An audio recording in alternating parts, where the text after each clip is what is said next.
এই ক্রিকেট বলেন, এই ফেম বলেন, এগুলো সব একদিন সব শেষ হয়ে যাবে। It has to finish. দুর্নীতিবাদ সাকিবের জন্যই সুযোগ পাইনি এতদিন আমি। নতুন ক্রীড়ামন্ত্রী আসিফ মাহমুদকে অভিনন্দন জানিয়ে একই বললেন তামিম ইকবাল। নাজমুল হোসেন পাপনের জায়গায় যুব ও ক্রীড়া মন্ত্রণালয়ের জায়গা পেয়েছেন তরুণ যুবক আসিফ মাহমুদ। তিনি দায়িত্ব পেয়েই দেশবাসীকে উদ্দেশ্য করে বলেন ক্রীড়াঙ্গনকে দুর্নীতিমুক্ত করবেন তিনি। এজন্য আসিফ মাহমুদকে শুভকামনা জানিয়ে প্রশংসায় ভাসিয়েছেন ক্রিকেটার তামিম ইকবাল। তামিম ইকবাল আজ এক সংবাদ সম্মেলনে যুব ক্রীড়ামন্ত্রী আসিফকে নিয়ে বলতে গিয়ে বলেন, আমি আপনার প্রতি বিশ্বাস রাখি।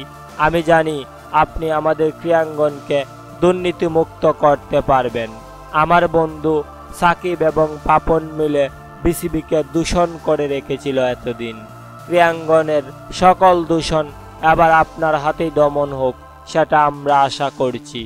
আমার বিশ্বাস আছে আপনার প্রতি। আপনি পারবেন এই তরুণ প্রজন্মকে এগিয়ে নিতে।